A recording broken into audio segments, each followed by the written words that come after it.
Réflexion. Un espace pour une bonne compréhension et une bonne mise en pratique des préceptes de l'islam. Réflexion, une émission hebdomadaire présentée par Kamel Shekat, co-animée par Aïssa Ben Mekki et Masoud Boujnoun sur Ifriqiya FM. بسم الله الرحمن الرحيم الحمد لله رب العالمين وصلى الله على سيدنا محمد النبي الأمين وعلى آله وصحبه والتابعين وبعد أيها الملأ الكريم Assalamu alaikum wa rahmatullahi wa barakatuh. À partir d'aujourd'hui, amis auditeurs, et en compagnie de M. Masoud Boujnoun du Haut Conseil islamique et de Dr Grig Hassan Ahmed du CRAG, nous allons commencer à parler des écoles juridiques de l'islam, ce que nous appelons le madahib, le fiqhiyya en langue arabe, et des écoles de pensée, le madahib ou le fikriya. Alors, généralement, quand nous parlons de madahib fiqhiyya ou d'écoles juridiques, nous parlons des quatre principales écoles qui sont l'école hanafite, l'école malikite, shafi'ite et hanbalite. Mais il faut bien comprendre que ce ne sont pas là uniquement les seules écoles juridiques de l'islam. Il y a eu autant à l'époque même des quatre principaux imams qu'avant eux, de grands noms de la théologie musulmane, mais dont la philosophie ou bien le courant ou bien la pensée n'a pas été consignée par un grand nombre d'élèves. Dans le Maghreb, par exemple, nous savons qu'avant même la venue de l'école malikite, il y avait ici la pensée de l'imam al-Awza'i. Sauf que l'imam al-Awza'i, aussi savant était-il, n'avait pas assez de disciples pour perpétuer justement sa vision. Alors, quand nous parlons d'école juridique, il faut comprendre une chose, c'est que ces gens-là avaient une manière de penser par laquelle ils ont marqué la philosophie même du droit canon de l'islam. Chacune de ces écoles, même si toutes ces écoles sont unanimes sur le fait que les deux principales premières sources d'inspiration de l'islam sont le Coran et la tradition prophétique, ces mêmes écoles étaient d'accord sur deux autres sources qui viennent en troisième et quatrième position et qui sont l'ijma', le consensus, essentiellement celui des compagnons du messager de Dieu, alayhi salatu wassalam, ou bien al-qiyas, qui est le raisonnement analogique. Pour la suite, chacune de ces écoles a des penchants, a des tendances qui vont la distinguer des autres écoles. Parallèlement à ces écoles-là, il y avait des courants de pensée. Les premiers, et qui étaient malheureusement des courants dévoyés, sont le Jahmiya et le Mu'tazila. Maintenant, quand nous parlons aussi de l'I'tizal ou bien du Mu'tazilisme, si nous pouvons l'appeler ainsi en français, il s'agit à l'heure actuelle d'être aussi juste que possible envers ces gens-là, surtout le Mu'tazila, parce que la plus grande erreur des Mu'tazili était beaucoup plus d'ordre politique qu'autre chose. Et puis, les Mu'tazila, malheureusement pour eux, sont les premiers à avoir instauré une inquisition au sein de la communauté de l'islam. Et chose sans précédent dans l'histoire, ce sont des scientifiques, c'est-à-dire des esprits quand même assez bien éclairés, qui ont attaqué des esprits religieux. Entre guillemets, nous allons avec le temps tenter d'expliquer tout cela. En tout cas, nous allons commencer à parler de toutes ces tendances, de toutes ces écoles, histoire d'avoir une idée sur l'évolution même du droit canon de l'islam et de vous donner le maximum d'éclairage sur cette histoire, sur cette partie de la pensée musulmane, autant sur le plan juridique que sur le plan philosophique ou spirituel. Nous allons commencer par les quatre principales écoles. Ceci ne nous empêchera pas de parler de certaines tendances ou de certaines variantes, on va dire, entre guillemets, du chiisme. Nous pourrions éventuellement aussi parler d'une école qui existe ici en Algérie et qui est l'école ibadite et qui mérite quand même d'être, on va dire, mise en exergue ou en évidence.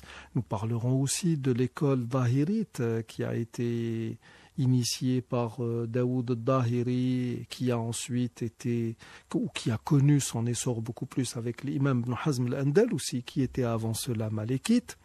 Et donc, nous allons essayer de vous donner vraiment une vue d'ensemble qui vous permettra de, surtout à l'heure actuelle, à cette période critique que vivent les musulmans et où l'on voit une multitude d'idées se battre entre elles, entre guillemets, sur les réseaux sociaux. Ceci, je l'espère, vous permettra d'avoir une vue d'ensemble et une idée assez exhaustive de ce qu'est le droit canon, de ce qu'est la pensée musulmane, de ce que pourrait être, on va dire, une école philosophique musulmane. Et nous allons commencer aujourd'hui par le plus âgé et des 4 principaux imams, l'Aïm al-Arba'a, et celui aussi dont l'école était, on va dire, avant-gardiste. Il s'agit de l'imam Abu Hanifa al-Nu'man, radiyallahu anhu. Alors, ma première question s'adresse à vous deux en même temps, messieurs. Pourquoi parler en un premier temps des 4 principales écoles? Pourquoi le Madahib al-Arba'a? Pourquoi pas le Madahib al-Tamaniya ou le Madahib al-Ithna Ashar? D'abord, avant de répondre à votre question, justement, je voudrais faire une petite rétrospective de la place que tient la jurisprudence dans la pensée islamique. Alors, il faudrait savoir que déjà la jurisprudence, le fiqh et l'apprentissage de la jurisprudence sont mentionnés dans le Coran. Nous avons un verset très célèbre qui dit, je vais les citer en arabe et je le traduirai. Donc, وما كان المؤمنون لينفروا كافة فلولا نفر من كل فرقة منهم طائفة ليتفقهوا في الدين ولينذروا قومهم إذا رجعوا إليهم لعلهم يحذرون. Donc, les croyants n'ont pas quitté tous leur foyer. Pourquoi de chaque clan quelques hommes ne viendraient-ils pas s'instruire dans la religion pour pouvoir à leur retour avertir leur peuple afin qu'ils soient sur leur garde? Sourate Tawbah, verset 122. C'est un verset qui a des causes de révélation. Asbab tanzil. Absolument. Oui. Donc, au retour des compagnons d'une expédition, donc le Coran a dit que il fallait pas que tous les croyants aillent une expédition. Donc, il faudrait que certains d'entre eux restent pour se mettre à apprendre donc la jurisprudence pour bien sûr après apprendre à d'autres compagnons les rudiments de leur religion donc ce qui ressort du verset, c'est que il faudrait qu'il y ait une partie des croyants qui se consacre à l'apprentissage de la jurisprudence. Oui. Voilà. Donc, et concernant la sunna du prophète sallallahu alayhi wa sallam, il y a plusieurs hadiths justement qui vont dans ce sens, entre autres le hadith du prophète sallallahu alayhi wa sallam qui dit au sujet d'Ibn Abbas, Habr al-Umma, Allahumma faqihhu fi ad-din wa 'allimhu at-ta'wil. Pour le verset, certains exégètes sont d'avis où nous rapportent que l'une des raisons des causes de révélation justement de ce verset, c'est que une partie des Bédouins est venue à Médine pour demander au prophète sallallahu alayhi wa sallam de les équiper afin de sortir en expédition. Et là, certains d'entre eux, puisqu'ils ne les avaient pas choisis, ont été un peu chagrinés, peinés de cela, et le verset est venu leur dire que voilà, ce n'est pas tout le monde qui va aller en guerre ou sortir en expédition. Il y a la société de manière générale a besoin de toutes les compétences, et pourquoi n'allez-vous pas vous former dans le domaine de la religion pour devenir des vecteurs justement, des transmetteurs du savoir. Exactement. Et aller avertir les vôtres dans les bawadi ou l'awali. Les autres contrées. Oui. Alors il y a ce hadith du prophète sallallahu alayhi wa sallam, et il y a aussi un hadith qui dit Man aradallahu bi khairin faqahu fi din. Celui à qui Dieu veut du bien, il lui donne les capacités d'approfondir sa connaissance de la religion et être bien sûr un savant en jurisprudence. Il y a d'autres hadiths, bien sûr, qui disent les savants de ma communauté sont comme les prophètes des enfants d'Israël. Allah envoie au début de chaque siècle à cette communauté celui qui les réforme les affaires de sa religion. Donc c'est un hadith qui pratiquement parle de tajdid, donc de l'ijtihad. Absolument, ça veut dire que la réforme, c'est bien sûr. La religion a besoin d'être revivifiée au fur et à mesure. Exactement. Oui. Et donc, justement, Mohamed Iqbal, rahimahullah, dans son livre Tajdid al-Fikr al-Dini, dit à ce sujet, si nous étudions le fondement des principes juridiques dans le Coran, il est parfaitement clair que bien loin de ne laisser aucun essor à la pensée humaine et à l'activité législative, la largeur et la vigueur de ces principes agissent en fait comme un stimulant de la pensée humaine. Nos premiers docteurs de la loi, il parle là des docteurs en jurisprudence, en se guidant principalement sur ces bases, créèrent un grand nombre de systèmes juridiques.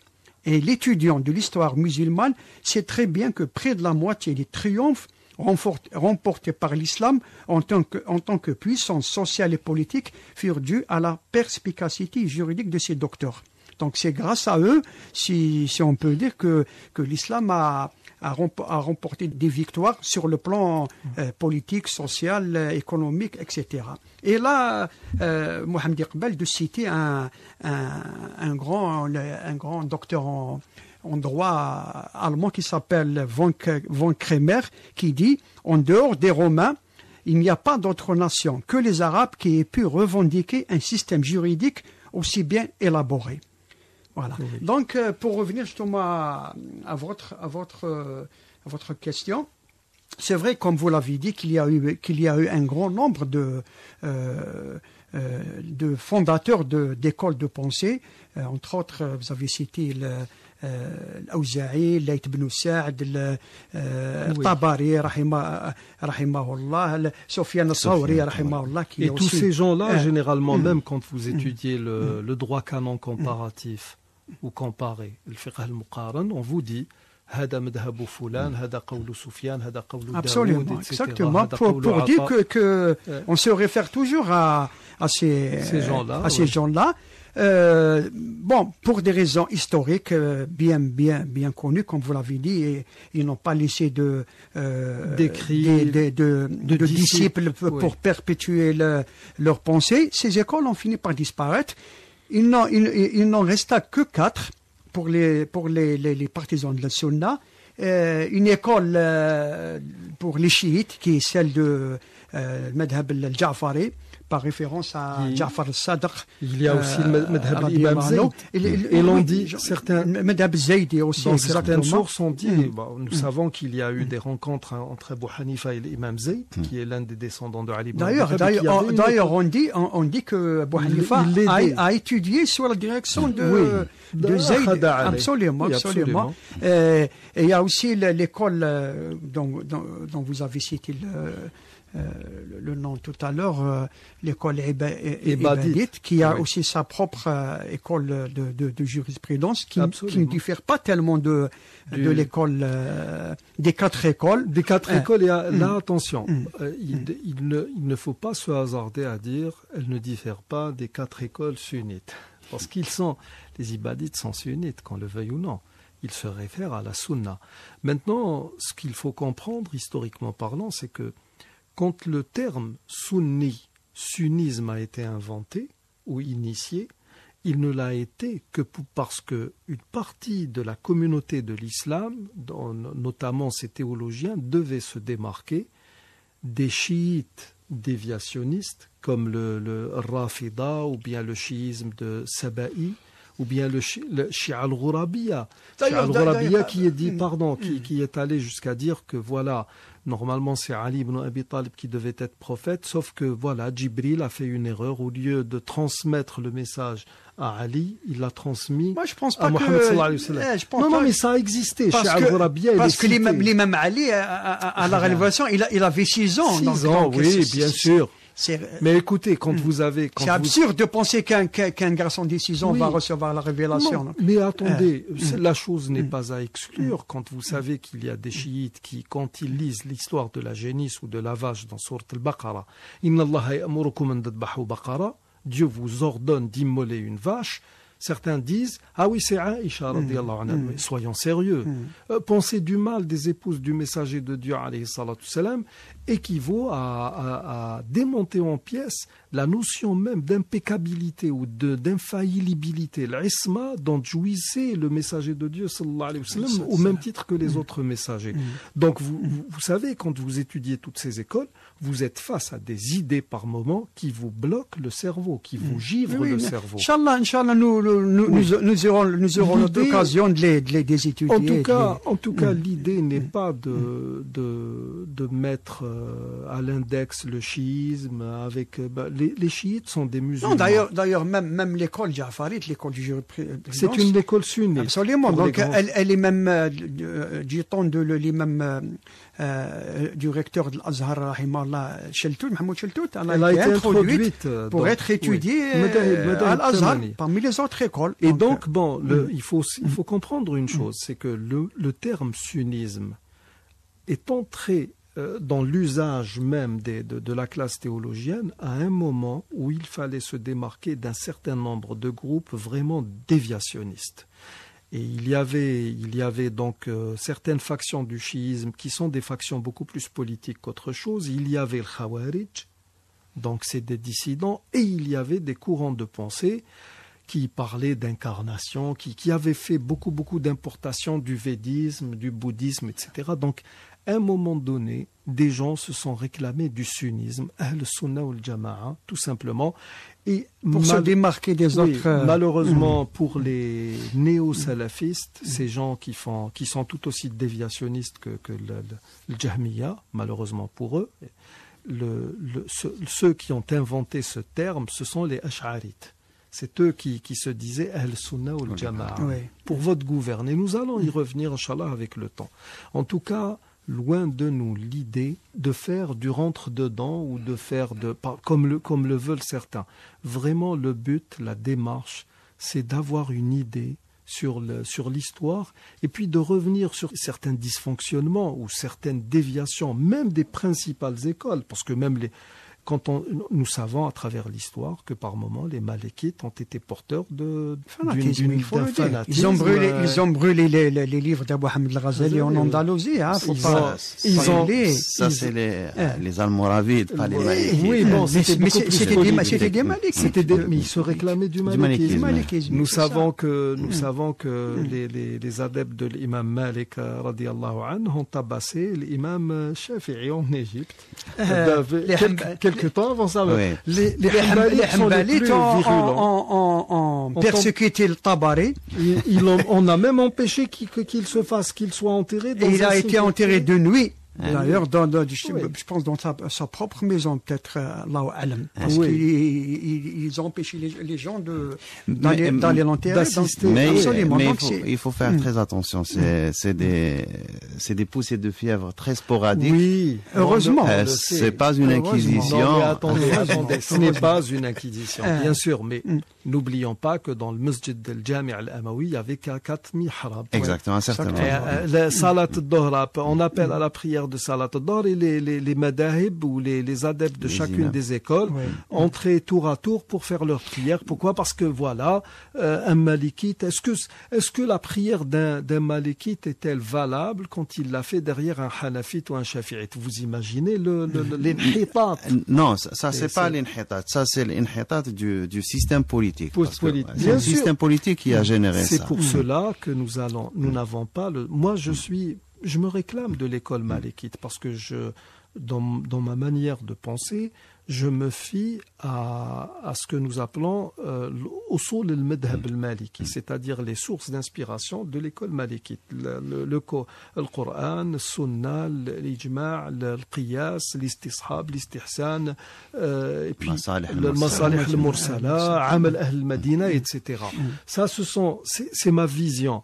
Mais ça ne veut pas dire que si vous me donnez l'avis d'Abu Hanifa, je vous dis non, attendez, les avis d'Abu Hanifa ou de l'imam Shafi'i ne sont pas des avis venant de l'école de l'église protestante ou de je ne sais quelle autre église. Subhanallah. Ce sont des musulmans, qu'on le veuille ou non. Nous, par exemple, je ne sais pas, vous êtes dans une mosquée, attendez, vous êtes dans une mosquée en train de faire un prêche. Et vous dites, par exemple, Einstein a dit, et vous donnez une vérité qui est en faveur de l'islam. Tout le monde était bailli. Imaginez que vous disiez Qal al-Khomeini et vous citez une réalité ou une hikma, une sagesse citée par l'imam al-Khomeini, le mu'asir, qui est chiite. Subhanallah, le prophète sallallahu alayhi wa sallam vous dit al-hikmatu dallatul mu'mini aynama wajadaha kana awla an-nasi biha. La sagesse est la quête du croyant. Là où il la trouve, il en est le plus digne. Non, vous imaginez? Oustad Kamal, plus grave encore, dans notre société, on est arrivé à un point où quand un Algérien va demander en mariage une Algérienne, ils vont faire toute une enquête. Maintenant, s'il se marie avec une étrangère, surtout une Européenne, on l'accepte, elle est tout de suite admise, il y a aucun, on ne cherche pas. Alors qu'elle n'est même pas musulmane. On ne sait pas qu'est-ce qu'elle a fait, d'où est-ce qu'elle vient, ses antécédents. Malheureusement, c'est ça. Mais ça, c'est une déformation. Mais laissez-moi répondre à la question. Il faut que je réponde à la question, parce que la question était pour les deux. Donc, pourquoi les 4 écoles juridiques? En fait, il faut voir ça avec l'évolution historique, parce qu'à l'origine, il y avait un certain nombre de Sahaba. On sait que le nombre de Sahaba, c'était des milliers. Certains ont été très proches du prophète alayhi salam. Certains même ont été les transmetteurs de la tradition du prophète, entre autres Abu Huraira, Abdullah ibn Abbas, mais il n'y a qu'un certain nombre d'entre eux, exactement, Aïcha, mais il n'y a qu'un certain nombre d'entre eux qui a été juge au temps du prophète alayhi salam. Mu'adh ibn Jabal, Sidna Omar, Sidna Ali, Abdullah ibn Mas'ud, Ubay ibn Ka'b, Zayd ibn Thabit, Abu Moussa al-Ash'ari. Ça, ce sont même les scribes, les messagers de Dieu. Et donc là, on voit que du temps du prophète alayhi salam, le nombre de sahaba, le nombre de compagnons, d'érudits, de gens qui sont devenus ulama dans la charia, c'est pas le cas de tout le monde. Donc il fallait une certaine intelligence pour comprendre un peu la structure de la pensée islamique de la charia, parce que maintenant quand on parle de charia, on a tendance à un peu faire des raccourcis. Souvent on pense à la condition de la femme, l'héritage, mais il n'y a pas que ça. L'héritage et les sanctions, les peines. Mais quand vous voyez par exemple ce que dit la charia sur les modes de, comment on appelle ça, dans le commerce, donc les transactions. Là, on rentre dans un détail, on se dit comment ils ont pu penser à ça à l'époque. Il n'y a pas que ça. L'héritage, c'est des cas, des milliers de cas auxquels les gens ont pensé, ils ont fait, à chacun ils ont donné ça, c'est des ratios qu'ils calculent, donc à chacun ils ont donné son droit, donc c'est une structure. Et puis ces sahaba qui sont les premiers penseurs, détenteurs de cette charia, se sont divisés un peu, se sont distribués dispersés dans l'espace musulman. C'est eux les initiateurs des écoles. En fait, c'est une façon de penser. En plus, il y a le contexte politico-social de l'époque qui a fait qu'un certain nombre de ulama ont été préférés sur d'autres. Il y a aussi l'intelligence du bonhomme, du alim, et son background. Quand on voit Abu Hanifa, il est né à Koufa. Au début, c'était un commerçant. Donc, il a continué à faire du commerce. Donc, il a versé. Il connaît le monde des affaires. Il était indépendant matériellement. C'est très important, exactement. Quand on voit, par exemple, Imam Malik qui est resté à Médine, donc, c'était en quelque sorte le gardien de la tradition du prophète, alayhi salatu salam. Quand les gens de chez nous, de l'Occident musulman, quand ils partaient faire leur pèlerinage, donc, c'était un point d'honneur d'aller visiter le prophète, alayhi salatu salam, à Médine. Ils rencontraient l'imam Malik in situ, donc il s'abreuvaient de lui, ils reviennent avec cette tradition. Donc il y a plusieurs facteurs qui ont fait que certains madhahib ont été, dans la tradition musulmane, on parle ça de qaboul. Donc ils ont reçu le qaboul. L'acceptation. C'est-à-dire, oui. Ils ont été. Donc c'est comme si une baraka qui leur est tombée sur la tête. Donc ils ont été choisis. Il y a aussi l'imam Abu Hanifa. Il a eu la préférence des Abbasides. Oui, parce qu'il avait un certain moment, donc c'est eux qui ont fait en sorte que le madhab ta'ou soit répandu. Même les Arlabides à Kérouan il était opposant aux Omeyyades. Exactement. Il était partisan des enfants d'Ali, on le sait. Zayd, justement, nous avons parlé de Zayd ibn Zakiya par la suite. Il a soutenu son insurrection. Il a soutenu financièrement. Il était riche. En tout cas, lui, vous savez, sa famille, le destiné, c'était un lettré, c'est clair. Sa famille était une famille de commerçants. Et donc à la base, sa famille, c'était des esclaves. Il a été affranchi, il a connu l'affranchissement. On dit des clients. Des clients, oui, on dit mawali. Oui. C'est des clients, dans le sens étymologique du terme, c'était des protégés. Mais c'est un statut quand même qui est quand même assez similaire à celui des esclaves. Mais bon, en tout cas, ce qui est sûr, c'est que il était destiné au commerce. Et lui-même rapporte qu'une fois, il a dit « Marartu yawman ala al-Sha'abi » qui était l'un des grands maîtres tabi'in.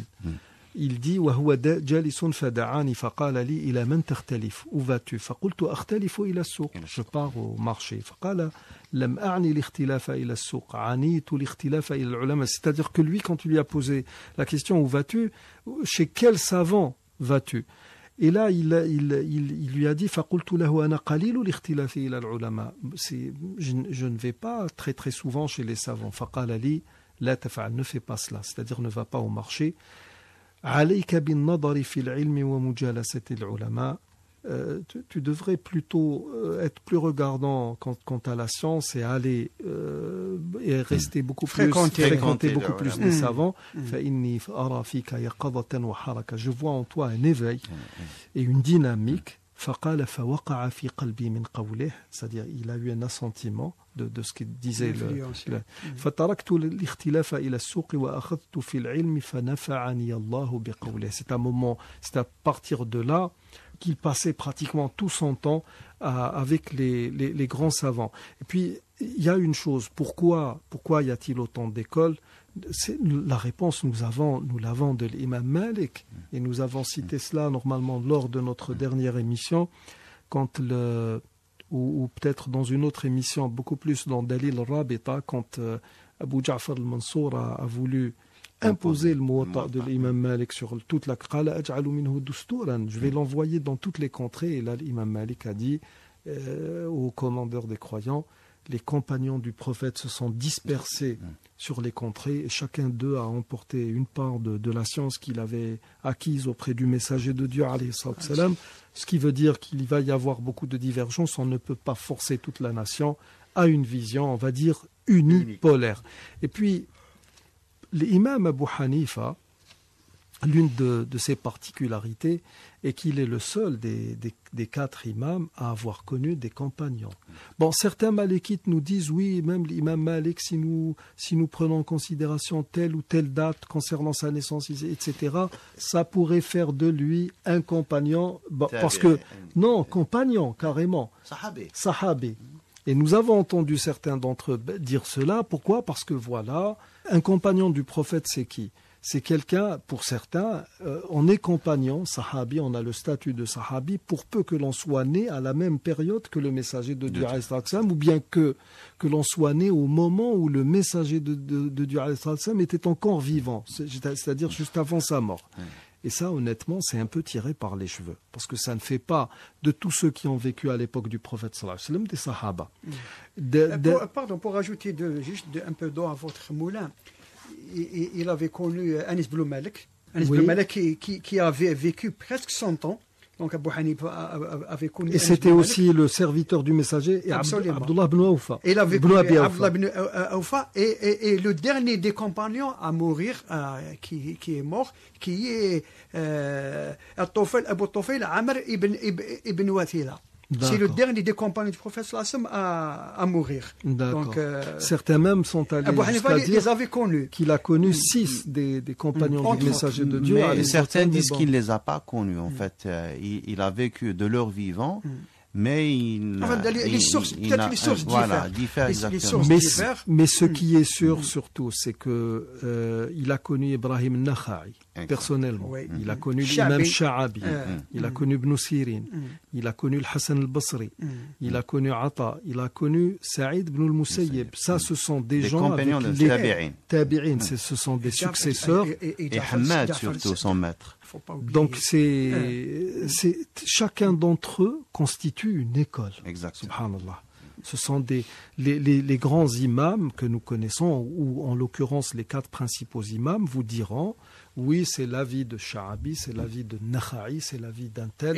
Il avait connu aussi Ata ibn Abi Rabah. Oui, Ata, que je viens de citer. Et Nafi', le disciple d'Ibn Omar. Oui, qui était l'un des maîtres de l'imam Malik. Oui, bien sûr. Oui, dans ses transmissions, c'est la lecture.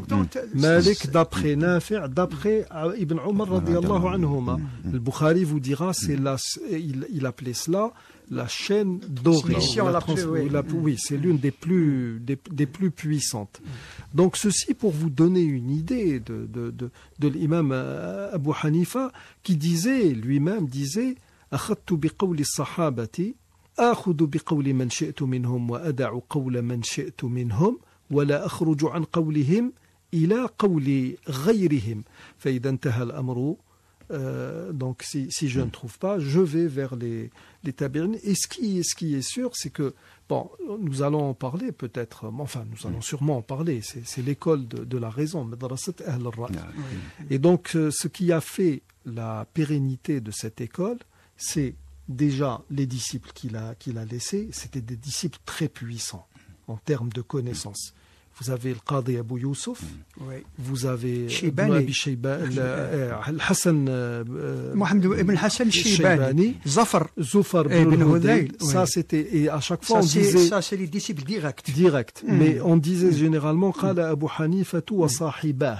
Ces 2 disciples, ces 2 compagnons, c'était généralement Shaybani et le Qadi Abu Youssouf.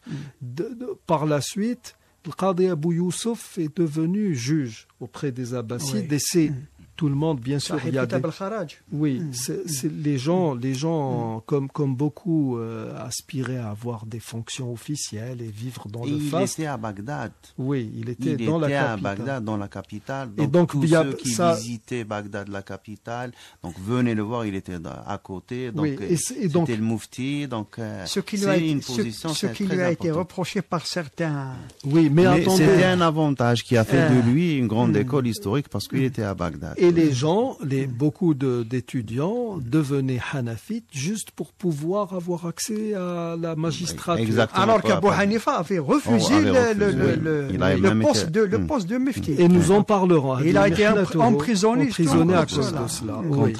Oui. Donc, si nous étudions ces écoles-là, c'est parce que un certain nombre de concours, de circonstances ont contribué à leur émergence, tout simplement. Il n'y a pas lieu de dire que ces gens-là sont les seuls à pouvoir statuer en matière de religion. Il n'y a pas lieu non plus de rehausser l'appartenance à ces écoles-là à la hauteur de l'appartenance que nous devrions manifester à notre islam, tout simplement.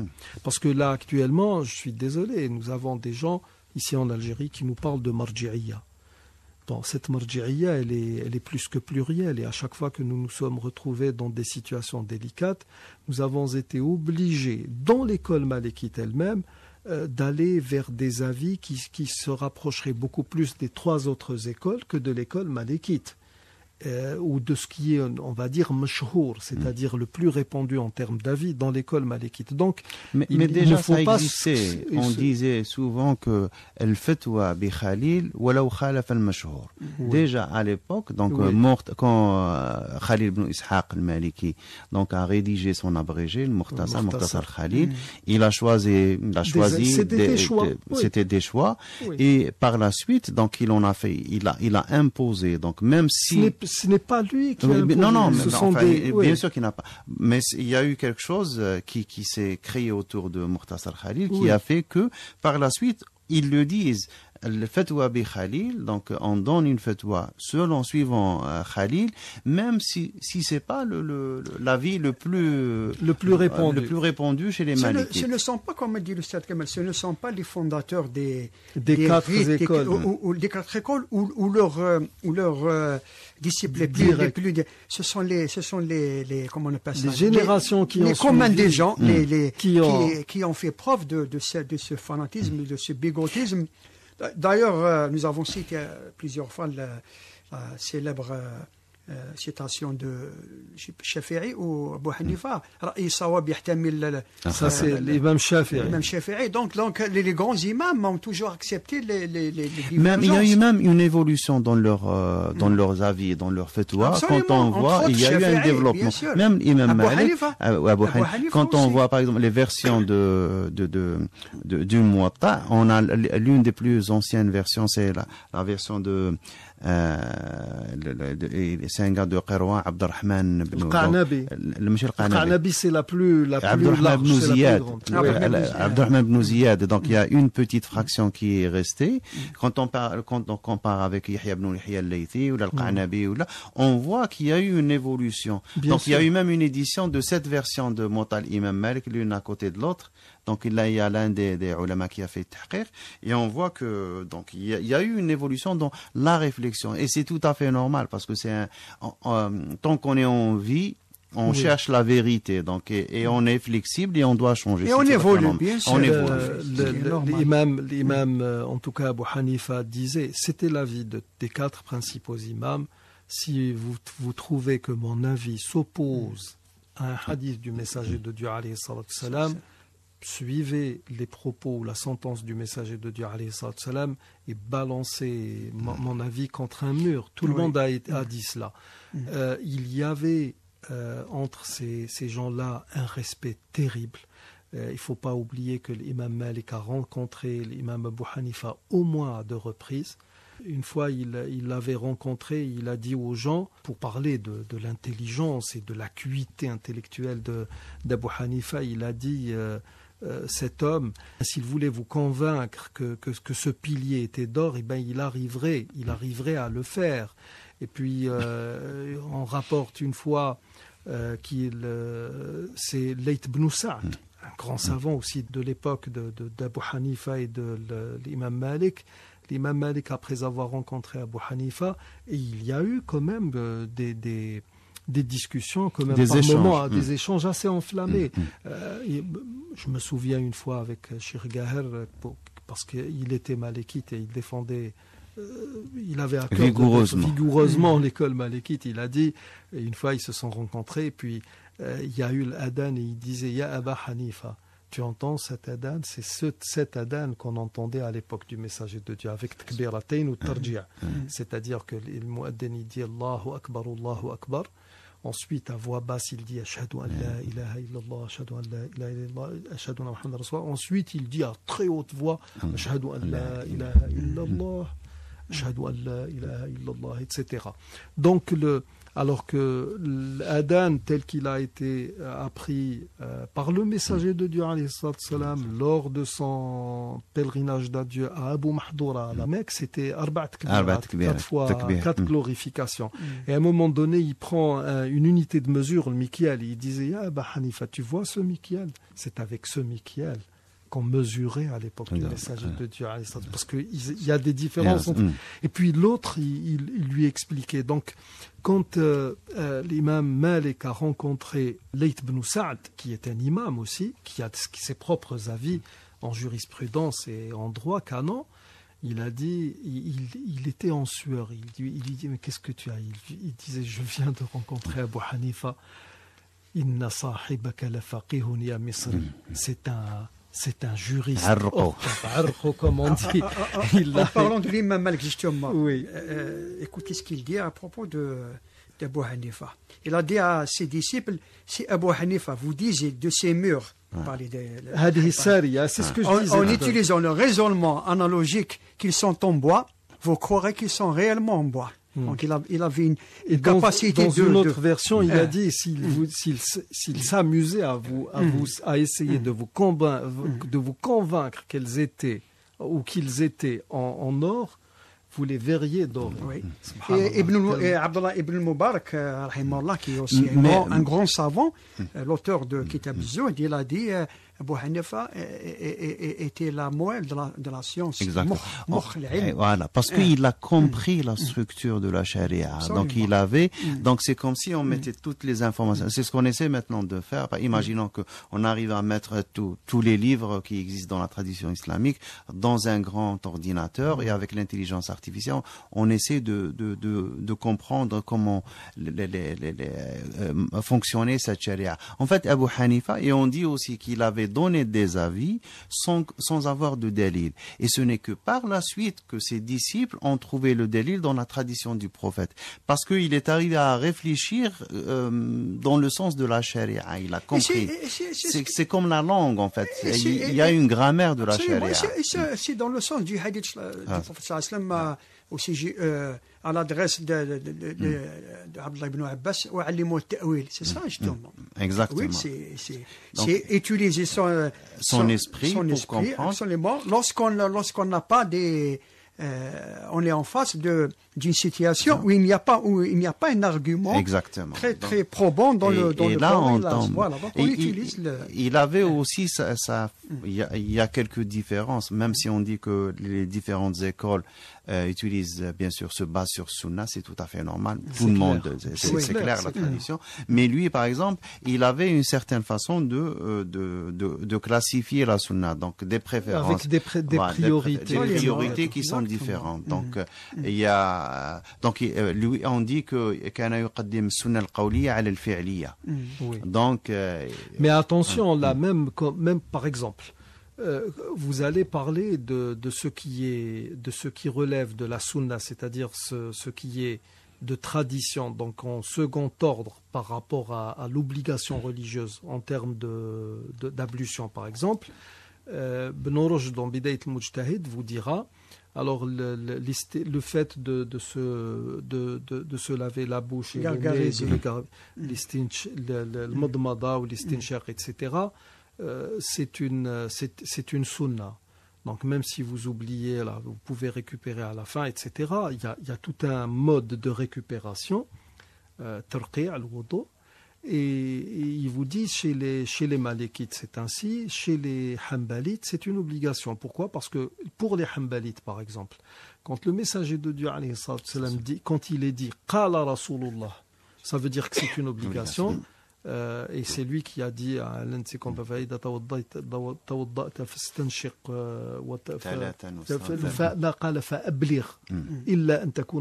veut dire fais-le avec vigueur, sauf si tu es à jeun. Insiste. Et donc, mais par contre, quand on vous dit fa'ala, le messager de Dieu a fait telle chose ou a vu telle chose se faire, ça veut dire que c'est une sunna. Donc ces grands savants ont justement une manière d'aborder le texte. Les subtilités de... Parce qu'en fait, si c'est qala, ça veut dire qu'il l'a dit à quelqu'un, ça veut dire que c'est un ordre. Quand il l'a fa'ala, il l'a fait, voilà. Ça peut être quelque chose qui est propre à lui. Ça peut devenir surérogatoire. Exactement. Donc c'est pour mais en tout cas, il y avait une vision, mais avant même d'entrer, parce que Abu Hanifa, là, nous sommes tout simplement dans un préalable à l'étude même de toutes ces écoles. Abu Hanifa était d'une intelligence terrible. Hein.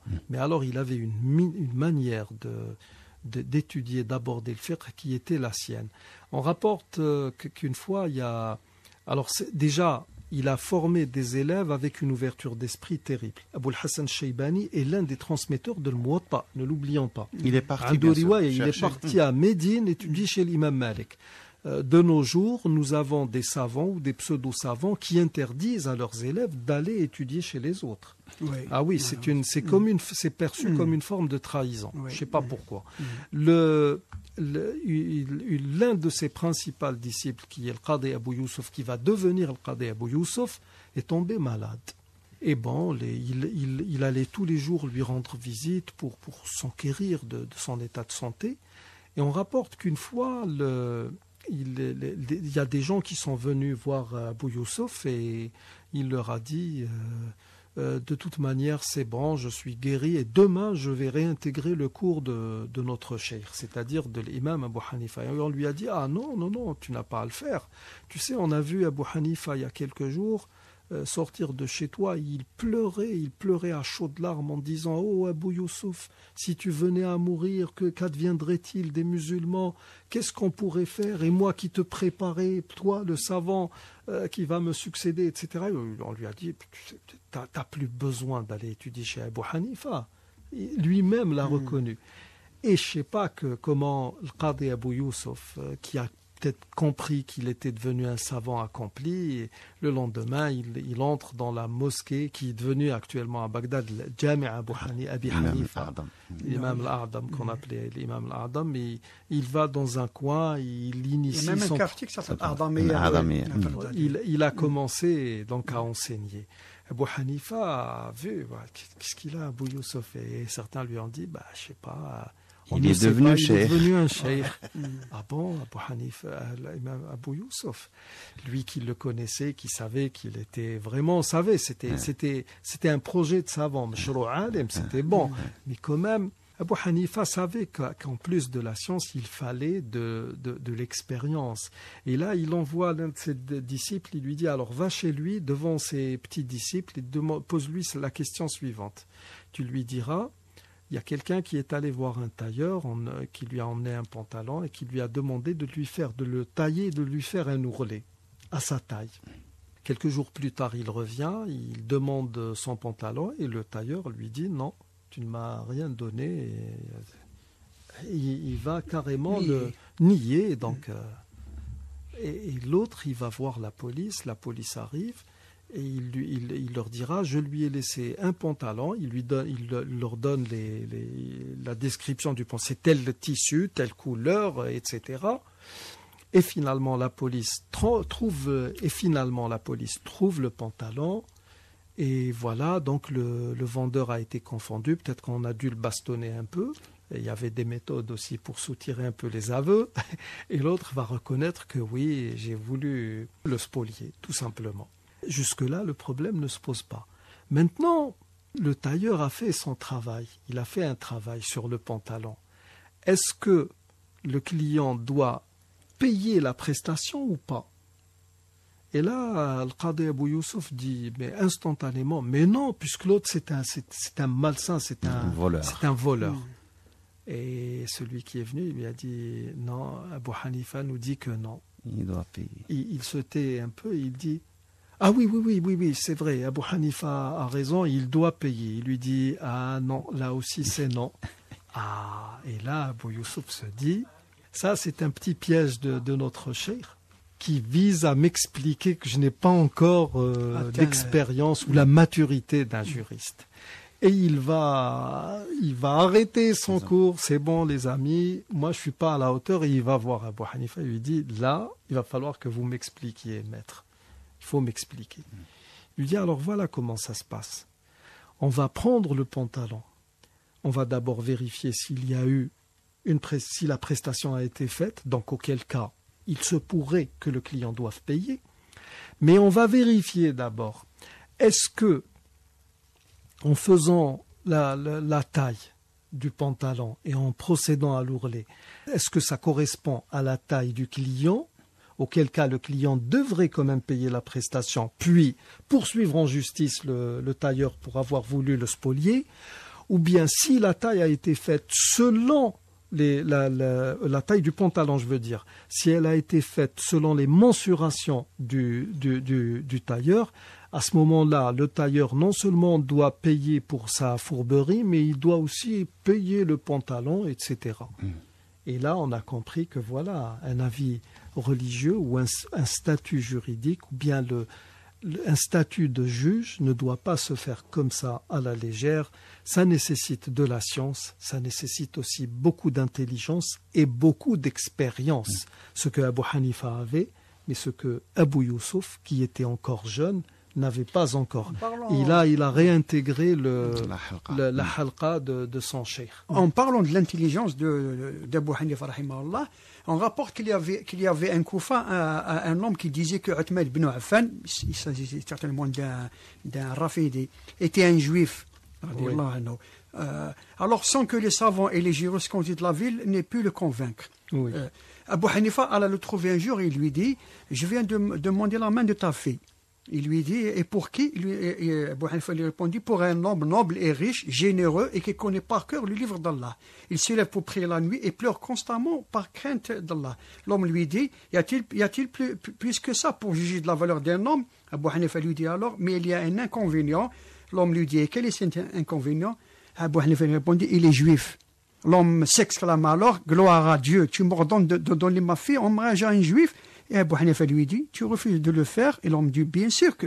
Abu Hanifa lui dit: mais le prophète a donné sa fille en mariage à un juif, c'est-à-dire Uthman. Puisque toi tu dis que Uthman... Et l'homme se ressaisit, alors il prit conscience de l'erreur dans laquelle il s'est fourvoyé. Il s'exclama: je demande pardon à Dieu et je me repens. Alors voilà, donc là nous avons introduit le sujet, nous arrivons vraiment au terme de l'émission d'aujourd'hui. Il nous reste à parler de l'enfance d'Abu Hanifa de manière très succincte, de son cheminement. Ensuite, son école et les fondements sur lesquels elle repose. Il était aussi commerçant. Sa contribution même dans la construction intellectuelle à Bagdad, les épreuves par lesquelles il est passé, et puis qu'est-ce qu'il a produit? Pourquoi n'y a-t-il pas? Parce qu'il y a des livres normalement qui ont été, on va dire, rédigés par ses disciples, mais qui le concernent directement. Il avait El Fiqh al-Akbar aussi. Oui, bien sûr. Nous allons parler donc de ses disciples, de ses maîtres, etc. lors de notre prochaine séance. D'ici là, nous vous disons: nastawdi'ukumullah alladhi la tadi'u wada'i'uhu. Assalamu alaykum wa rahmatullahi wa barakatuh. إليك إله الخلق أرفع رغبتي وإن كنت يا ذا